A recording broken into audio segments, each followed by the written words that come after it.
हरियाणा की हर अपडेट के लिए बेल आइकन दबाएं और सब्सक्राइब करें एसटीवी हरियाणा न्यूज।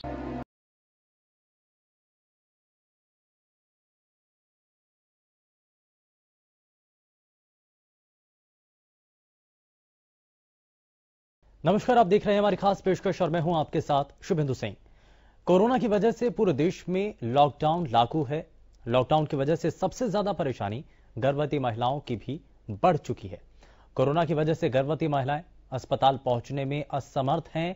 ऐसे में हरियाणा न्यूज उन गर्भवती महिलाओं के लिए हर दिन एक डॉक्टर को, गायनेकोलॉजिस्ट को अपने साथ जोड़ता है ताकि आप अपनी समस्याएं साझा कर अपने सवाल पूछ सकें।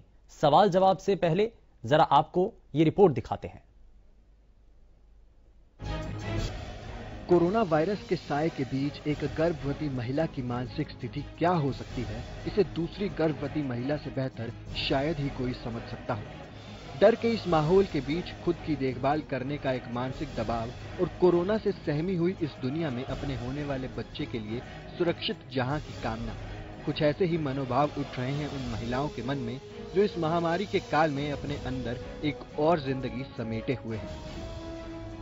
लॉकडाउन के कारण लोग अपने अपने घरों में कैद हैं। वहीं गर्भवती महिलाओं को इन दिनों खासी परेशानियों का सामना करना पड़ रहा है। महिलाएं स्वास्थ्य केंद्रों तक प्रसव पूर्व जांच कराने नहीं पहुंच पा रही हैं। ऐसे में गर्भवती महिलाओं में तनाव भी बढ़ रहा है और कई तरह की परेशानी की आशंका भी उन्हें चिंतित कर रही है। हालांकि गर्भवती महिलाओं को कतई घबराने की जरूरत नहीं है, क्योंकि सभी इमरजेंसी सेवाएं खुली हैं। उनकी जांच भी हो रही है। जो भी नजदीकी इमरजेंसी सेंटर हो वो वहां जा सकती हैं और जांच भी करा सकती हैं। इसके अलावा वो अपने डॉक्टर से भी परामर्श ले सकती हैं।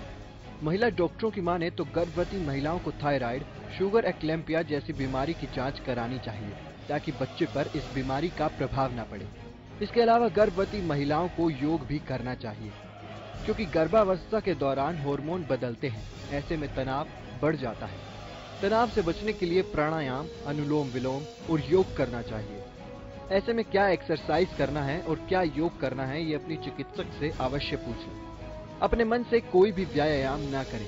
इस अवस्था में विटामिन सी जैसी चीजें जैसे कि आंवला, संतरा, नींबू को खाने में ज्यादा इस्तेमाल करें। गर्भावस्था के दौरान महिलाएं बहुत सारे मानसिक और भावनात्मक उतार चढ़ाव से गुजरती हैं, लेकिन इस वक्त उन्हें मानसिक रूप से बहुत ज्यादा मजबूत होने की जरूरत है, क्योंकि एक मां की सेहत ही उसके आने वाले बच्चे के स्वस्थ होने पर निर्भर करता है। Bureau report, Haryana news.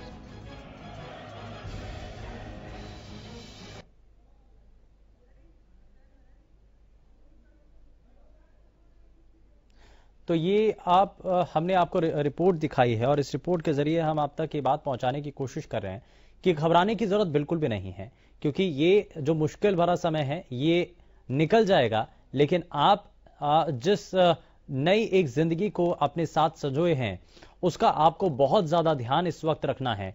और ऐसे में गर्भवती महिलाओं को कैसे अपना ध्यान रखना है, आप इसका खास तौर पर, क्योंकि डॉक्टर से सलाह लेकर ही इससे पहले तक काम किया जाता था, लेकिन अब आप क्योंकि अस्पताल नहीं जा सकते हैं, बहुत सारे लोग ये सोच रहे होंगे कि क्या कोरोना के इस बढ़ते संक्रमण को देखते हुए अस्पताल जाना ठीक है। तो हम इन्हीं सवालों के साथ जरा आज कार्यक्रम की शुरुआत कर लेते हैं।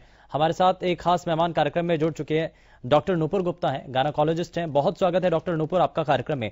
जरा मैं कार्यक्रम की शुरुआत में, जैसे कि हम हर रोज अपने सभी दर्शकों तक ये बात पहुंचाने की कोशिश कर रहे हैं, और मैं इसी तर्ज पर अपने इस कार्यक्रम की शुरुआत इस सवाल के साथ करना चाहता हूं कि गर्भवती महिलाएं इस समय जो घर पर हैं, क्या वो ध्यान रख सकती हैं, कैसे इस कोरोना के संक्रमण से बच करके, घर पे रह करके क्या क्या चीजें वो कर सकती हैं जिससे वो इस वायरस से बच सकें और साथ ही साथ अपने साथ जो नन्ही जिंदगी है उसको भी आगे बढ़ा सकें।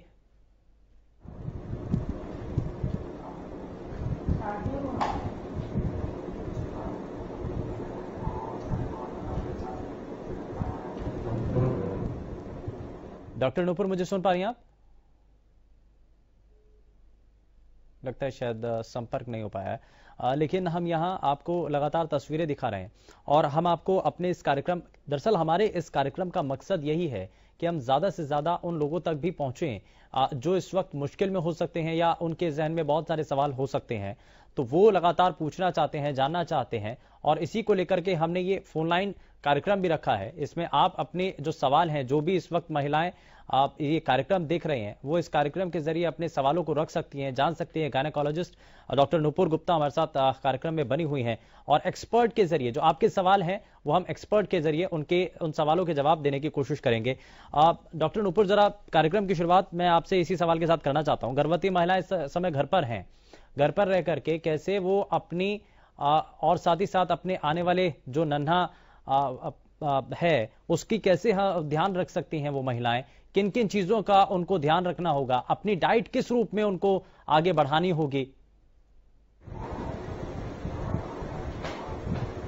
हाँ, देखिए, जो भी गर्भवती महिलाएं अपने घरों में हैं उनको ये ध्यान रखना है कि कम से कम लोगों से मिलेंगे इस टाइम पर, और उनके घर में जो लोग भी रहते हैं उनके अलावा अभी बाहर वालों से मिलना जुलना कम रखें। जितना जरूरी है उतना ही अस्पताल में जाएं और उतना ही बाहर निकलें। जब बाहर निकलें तो मुंह पर मास्क लगाकर जरूर जाना है, और निकलने से पहले अपने डॉक्टर से या अस्पताल से संपर्क करें, उसके बाद ही घर से बाहर निकलें। अपनी जो डाइट है उसमें हरी सब्जी, फल, दाल, दूध, दही, ये सब चीजें, सलाद रेगुलर खाना है, और कम से कम 8 से 10 गिलास पानी लेना है। ये इसमें डॉक्टर नुपुर ये बार बार कहा जा रहा है कि पानी पीना बहुत ज्यादा जरूरी है। पानी पीने से एक तो आपका जो पानी की कमी है वो दूर हो जाएगी, दूसरा जो कहा जा रहा है कि कोरोना जो संक्रमण चल रहा है, तो आपको जो गले की खांसी जो बार बार होती है उसको भी हम पानी के जरिए, गुनगुना पानी यदि पिए तो उससे जो है गले की खांसी कुछ हद तक कम हो सकती है। ये कितना कारगर है? देखिए, पानी पीना तो जब बच्चा पेट में है वैसे भी पानी हमें ज्यादा चाहिए, क्योंकि बच्चा भी पानी में ही रहता है, उसको सांस भी पानी में ही आती है, और बच्चे को जो खून जाता है, ब्लड फ्लो, वो भी अच्छे पानी के इंटेक से होता है। और तो और जो भी प्रेगनेंसी का ब्लड फ्लो है वो सारा बच्चे को चला जाता है। तो अगर हम पानी पूरा पिएंगे तो हमारे बाकी के अंग जो हैं, या हमारे जो पैर हैं, हमारा सिर है, उन सब में पानी का प्रसार, खून का प्रसार ठीक से होगा। तो उसके लिए खूब पानी पीना जरूरी है। लेकिन जो गर्म पानी हम कह रहे हैं कि कोरोना वायरस से बचने के लिए गर्म पानी पीजिए, ऐसा अभी तक रिसर्च से नहीं पता चला है कि गर्म पानी पीने से हमें कोरोना वायरस नहीं होगा। पर यदि हमें खांसी है और गला दुखता है तो गर्म पानी से हमें आराम मिल सकता है। इसमें मैं एक चीज और जानना चाहता हूं डॉक्टर नुपुर, क्योंकि लगातार जो दर्शक हैं हमारे, वो हमारे दूसरे माध्यमों के जरिए भी हम तक जुड़ने की कोशिश कर रहे हैं, कुछ मैसेजेस भी मेरे पास आ रहे हैं। तो उसमें एक सवाल ये भी आया कि हमारे घर में गर्भवती महिलाएं हैं लेकिन एसेंशियल सर्विसेज में वो हैं, तो ऐसे में उनको अपने घर से बाहर जाना पड़ता है। तो यदि वो एसेंशियल सर्विसेज में जो उनके रिलेटिव हैं या उनके घर के जो सदस्य हैं वो जब वापस घर में आए, तो किन किन बातों का उन गर्भवती महिलाओं को ध्यान रखना होगा? दूरी उनसे उचित बना करके रखनी होगी, या फिर जब एसेंशियल सर्विसेज के जो लोग उनके जो रिलेटिव हैं वो जब घर में आते हैं तो किन किन चीजों का उनको भी ध्यान देना होगा? हाँ, देखिए, जब वो घर आते हैं तो सबसे पहले आते ही उनको अपने हाथ धोने, घर के बाहर धो सकते हैं तो बहुत अच्छा है, घर में आके फिर से हाथ धोने, और आते ही अपने कपड़े बदल कर एक थैली में अलग से रख देना चाहिए, और गर्म पानी से नहा सकते हैं तो और भी अच्छा है।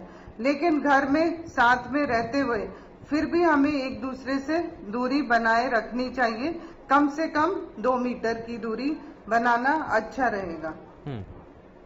लेकिन कोरोना संक्रमण के दौरान किन बातों का और ध्यान रखना होगा? खाने पीने की चीज़ों में हमें, जैसा आपने कहा कि हरी सब्जियों को हमें ज़्यादा से ज़्यादा शामिल करना होगा, तो ऐसे में अभी घर से बाहर निकलना नहीं हो पा रहा है और ज़्यादातर ऑनलाइन शॉपिंग करनी पड़ रही है, तो जो सब्जियां इससे पहले हम खुले में अपने मन मुताबिक खरीद पाते थे, तो वो अभी सभी सब्जियां नहीं मिल पा रही हैं। तो ऐसे में लिमिटेड चीज़ों में हमें कौन कौन सी ऐसी सब्जियां हैं जो ज़्यादा हमें अपने आहार के अंदर शामिल करनी चाहिए? देखिए, सब्जियां हमें सबसे इम्पोर्टेंट है कि सीजनल वेजिटेबल खानी है। जो सब्जी फ्रोजन मिल रही है उसको हाथ नहीं लगाना है, क्योंकि उसमें विटामिन, मिनरल, आयरन, कैल्शियम सब कुछ खत्म हो जाता है। तो अगर कुछ टाइम तक हम बाहर से सब्जी लेकर ना खाएं तो कोई भी नुकसान नहीं है, क्योंकि इससे अच्छा है कि हम अपनी आयरन, कैल्शियम, हमारी विटामिन की जो डोज सरकार द्वारा दी जाती है वो पूरी खाएं। तो हम अपने सभी दर्शकों से ये कहना चाहते हैं कि यदि आपके घर में भी कोई गर्भवती महिला है या आपका कोई सवाल है या आप जानना चाहते हैं इस संक्रमण के दौर में कैसे आप बच सकते हैं, तो इन सभी सवालों को आप हमारे इस कार्यक्रम के जरिए साझा कर सकते हैं। एक्सपर्ट हमारे साथ डॉक्टर नुपुर गुप्ता लगातार कार्यक्रम में बनी हुई हैं, तो आपकी जो सवाल हैं उन सवालों का जवाब हम अपने एक्सपर्ट के द्वारा यहाँ पर देने की कोशिश करेंगे। लेकिन यहाँ एक चीज़ और भी सामने आ रही है डॉक्टर नुपुर, कि अक्सर बहुत सारी ऐसी कॉमन बीमारियां हैं जिसके बारे में हम पहले भी चर्चा कर रहे थे, जो अक्सर इस दौरान होती ही होती हैं। तो उन बीमारियों की जांच के लिए हमें क्या अस्पताल जाने की जरूरत ही पड़ेगी, या जो कॉमन इस समय जो लक्षण देखने को मिलते हैं या जो परेशानियां आती हैं उनका घर बैठकर भी कुछ इलाज हो सकता है? देखिए, इस टाइम पे बहुत सारी बीमारियां, जब मौसम बदलता है तो जुकाम, खांसी, बुखार वो सब होता है, लेकिन इस बार हमारी गर्मी धीरे धीरे करके बढ़ी है। डॉक्टर नुपुर, मैं इस चीज में एक और भी चीज शामिल करना चाह रहा हूं कि गर्मी अब धीरे धीरे बढ़ रही है, तो ऐसे में पानी तो जो महिलाएं पी रही थी या जो लोग पी रहे थे पानी, अब और की डिमांड होने लगी है, यानी कि शरीर और भी ज्यादा पानी मांगता है। तो कैसे और पूर्ति की जा सकती है शरीर में पानी की?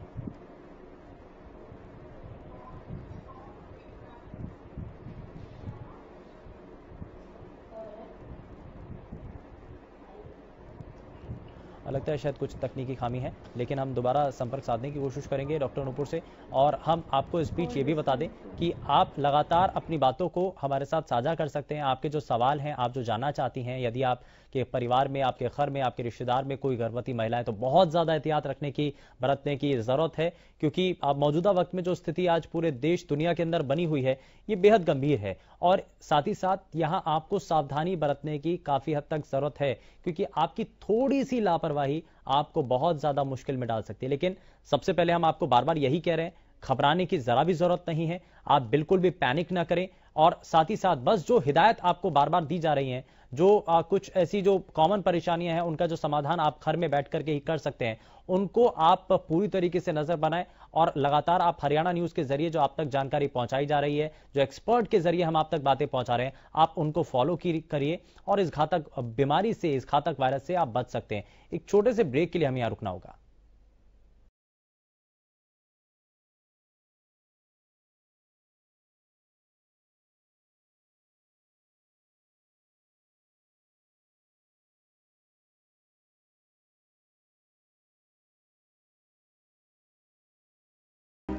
ब्रेक के बाद आप सभी का स्वागत है हमारी खास पेशकश में। और हमारे साथ एक खास मेहमान कार्यक्रम में लगातार बनी हुई है डॉक्टर नुपुर गुप्ता। एक बार फिर से स्वागत है डॉक्टर नुपुर आपका कार्यक्रम में। जरा जल्दी से आगे बढ़ते हैं। मेरा सवाल अब ये भी है कि जिन मरीजों को या जो महिलाएं ऐसी हैं जिनको थायराइड है या शुगर है, उनको और किन बातों का इस दौरान ध्यान रखना होगा?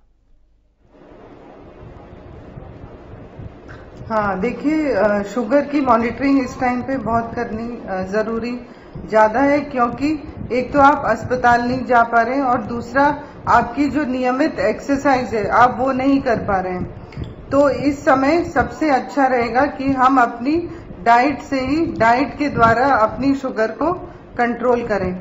थायराइड को नॉर्मल रखने के लिए हमें कम से कम 2 महीने में एक बार इसकी खून जांच करनी पड़ती है। और शुगर को मॉनिटर करने के लिए हमें ये देखना है कि शुगर कितनी अनकंट्रोल है। अगर माइल्डली शुगर खराब है, बहुत हल्की, तो 2 हफ्ते में एक बार भी जांच की जा सकती है। अगर बहुत ज्यादा है तो हफ्ते में एक बार। कभी कभी शुगर कंट्रोल करने के लिए गोली शुरू करनी पड़ती है, और यदि गोली से शुगर कंट्रोल ना हो तो कभी कभार हमें इंसुलिन भी देना पड़ता है। तो ऐसी महिलाएं जिनको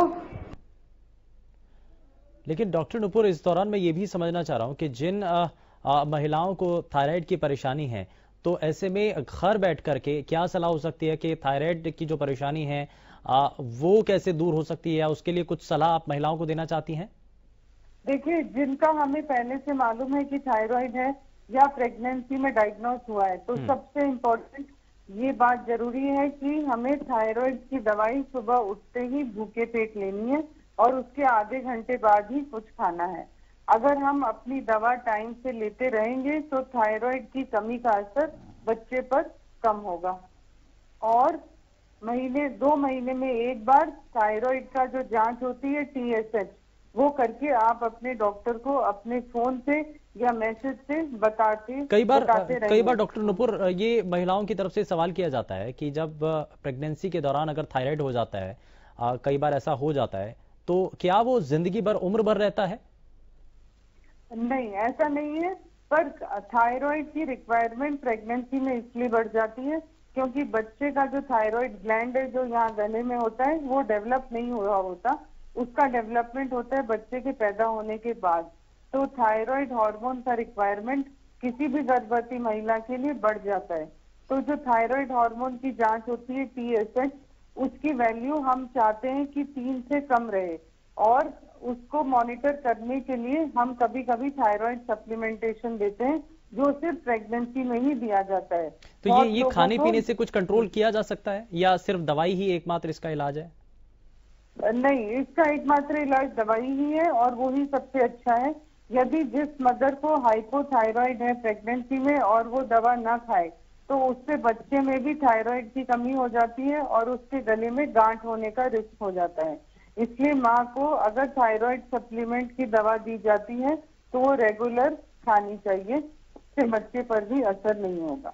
अच्छा डॉक्टर नुपुर, एक चीज और कि हम अक्सर ये सलाह देते हैं सभी जो महिलाएं हैं, खास करके गर्भवती महिलाओं को, कि आप योग करें या एक्सरसाइज करें तो बहुत ज्यादा आपको एहतियात रखना चाहिए। तो ऐसे में आप घर से बाहर जा नहीं सकते हैं, लेकिन एक्सरसाइज या थोड़ा अपने शरीर को थोड़ा सा संतुलित रखने के लिए आपको कुछ ना कुछ करना चाहिए। तो कौन से ऐसे वो योग के आसन हैं जो घर बैठ करके महिलाएं कर सकती हैं या उसके लिए भी अपने डॉक्टर से कंसल्ट करना चाहिए? हाँ, देखिए सबसे अच्छा योग का आसन तो प्राणायाम है या कपालभाति है। इसमें किसी को नुकसान नहीं होगा, आपको किसी से पूछने की जरूरत नहीं। यदि आप पहले से ये करते आ रहे हैं तो आप कंटिन्यू कर सकते हैं। यदि आप नहीं भी करते हो तो इसको करने से आपका जो रेस्पिरेटरी सिस्टम है वो स्ट्रांग होगा और बच्चे को भी ऑक्सीजन पूरी मात्रा में जाएगा और ये आपको तैयार करता है जब आपकी डिलीवरी के टाइम जब आपको दर्द आते हैं तब भी उस दौरान भी बच्चे का खून की जो ऑक्सीजन की कमी नहीं होती इसकी। उसके अलावा घर में अगर घर आपका छोटा भी है तो सबसे अच्छा है कि हर घंटे में आप उठिए और कम से कम 5 मिनट वॉक करिए। दिन भर हमें घर पे नहीं बैठे रहना है, चाहे आप कितना भी काम करें, लेकिन हर 1 घंटे में कम से कम 5 मिनट तक वॉक करना है। जितना आप चलते रहेंगे घर में उतना ही बच्चे की ग्रोथ अच्छी होगी, आपका वजन भी ज्यादा नहीं बढ़ेगा। ये कहा जाता है डॉक्टर नुपुर के इस दौरान अगर आप घर में सफाई करें या अपने घर का ही काम करें तो उससे बहुत ज्यादा फायदा मिलता है, एक्सरसाइज एक तरीके से हो जाती है। हाँ, देखिए वो भी एक तरह की एक्सरसाइज है, लेकिन 2 तरह की एक्सरसाइज होती है। एक होती है स्ट्रेचिंग एक्सरसाइज और एक होती है कार्डियक एक्सरसाइज जो हार्ट के लिए अच्छी होती है। जो हार्ट के लिए अच्छी है एक्सरसाइज वो है वॉकिंग, मतलब वॉक करना या जॉगिंग करना और या फिर रनिंग करना। तो प्रेगनेंसी में जो बिना सुपरविजन के है वो वॉकिंग है। तो वॉक करने से हार्ट की मसल भी सही काम करती है। और लेकिन इसमें उन महिलाओं के लिए क्या कहना चाहती है डॉक्टर नुपुर जो अस्थमैटिक हैं या जिनको अस्थमा की शिकायत है, तो ऐसे में अनुलोम विलोम या प्राणायाम अगर वो करते हैं तो कई बार कई ऐसे जो कॉलर हैं वो कहते भी हैं, कई दर्शकों की तरफ से ये कहा भी जाता है, इससे पहले दूसरे प्रोग्रामों के जरिए भी जब हमारी बात हुई तो कहते हैं कि दिक्कत आती है, परेशानी होती है, तो क्या उनके लिए भी ये आसन किया जा सकता है, वो आराम से कर सकते हैं या उनके लिए कुछ अलग से हिदायत है? हाँ बिल्कुल, जिनको पहले से अस्थमा है या प्रेगनेंसी के टाइम में पता चला है, सबसे इम्पोर्टेंट है कि हमें अपनी दवा टाइम पर लेनी है ताकि अस्थमा की प्रॉब्लम ना बढ़ जाए या कहीं से हमें कोई इन्फेक्शन हो तो उससे ये ज्यादा ना हो। लेकिन ये लोग भी प्राणायाम कर सकते हैं और रेस्पिरेशन की एक्सरसाइज बराबर कर सकते हैं। ठीक है, बहुत शुक्रिया डॉक्टर नुपुर, आप हमारे साथ कार्यक्रम में जुड़ी और आपने बहुत सारी ऐसी महत्वपूर्ण बातें हैं जो आपने बताई हैं और बहुत सारे ऐसे दर्शक हैं जिनको इसका लाभ भी मिलेगा। और इस मुश्किल भरे समय में जो अभी तक घबरा रहे थे, कतरा रहे थे, ये सोच रहे थे कि अस्पताल जाएं तो कैसे जाएं, और जो ये एक सामान्य लक्षण जो सभी में अक्सर देखने को मिलते हैं, अगर वो लक्षण थे तो कैसे उनका समाधान किया जा सकता है, बहुत सारे ऐसे जो सवाल लोगों के, दर्शकों के जहन में कौंध रहे थे, जाहिर तौर पर उनका समाधान उनको मिला होगा। और यही हरियाणा न्यूज की तरफ से हमारी कोशिश है कि आपके इसी तरीके के जो सवाल हैं उनका समाधान हम ज्यादा से ज्यादा कर सकें। फिलहाल के लिए बस इतना ही। नमस्कार।